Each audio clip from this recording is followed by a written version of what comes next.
Car vous étiez comme des brebis errantes, mais maintenant vous êtes retournés vers le berger, le gardien de vos âmes. 1 Pierre 2, 25.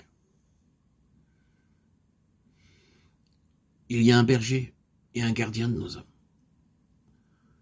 Car c'est le moment où le jugement va commencer par la maison de Dieu. Or, si c'est par nous qu'il commence, quelle sera la fin de ceux qui n'obéissent pas à l'évangile de Dieu? Et si le juste se sauve avec peine, que deviendront l'impie et le pécheur? Ainsi que ceux qui souffrent selon la volonté de Dieu remettent leur âme au fidèle Créateur en faisant ce qui est bien. 1 Pierre 4, 17, 19. Puissions-nous vraiment saisir la parole de Dieu? Nous sommes déjà devenus la maison de Dieu et pourtant le jugement commencera par elle. Certains justes seront sauvés avec peine. Par conséquent, que ceux qui souffrent selon la volonté de Dieu remettent leur âme au fidèle Créateur.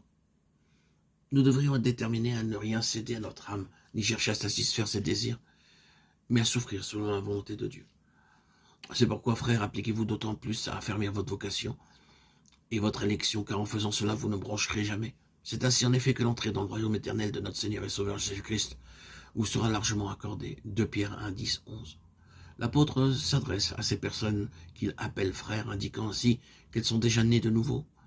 Néanmoins, il est signalé ensuite qu'elles doivent s'appliquer à affermir leur vocation et élection. Avoir la vie éternelle, c'est avoir quelque chose d'immuable. Mais dans le royaume, certaines personnes pourront être éloignées. Comparons ces deux phrases, se sauve avec peine et largement accordée. L'entrée dans le royaume éternel de notre Seigneur et Sauveur Jésus-Christ.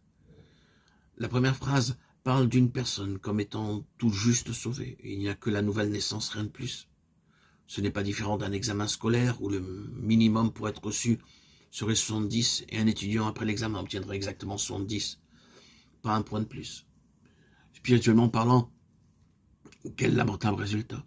On peut presque le regarder comme quelqu'un étant à demi sauvé simplement.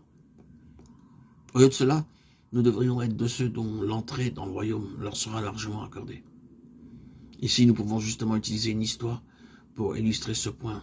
Immédiatement après la Grande Guerre d'Europe, un grand défilé eut lieu à Londres, jamais avant dans l'histoire de cette ville. Le nombre des spectateurs n'avait été aussi important. La guerre venait de se terminer et les soldats, marchant triomphalement, rentrant au pays, ils furent accueillis chaleureusement et avec joie par la nation entière. Partout, les soldats défilaient, nombreux étaient les applaudissements et les louanges. Car dans l'opinion du peuple, sans la bravoure de ces soldats, l'Angleterre n'aurait pas pu être sauvée.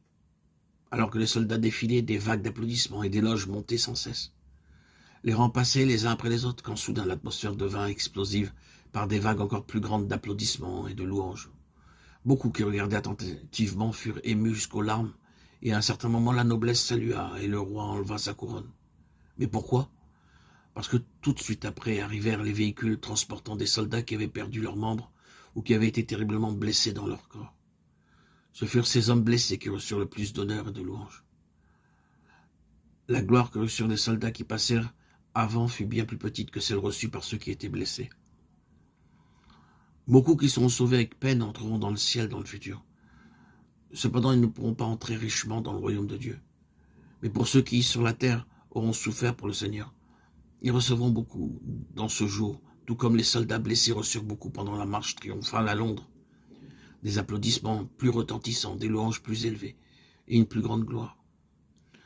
Or, que chacun de nous souffre pour Christ et que des couronnes soient placées sur notre tête dans ce jour. Mais pour que cela arrive, nos âmes doivent être sauvées. Soyons plus pauvres, plus blessés, souffrons plus et renonçons à tout pour l'amour du Seigneur. Que Dieu nous bénisse.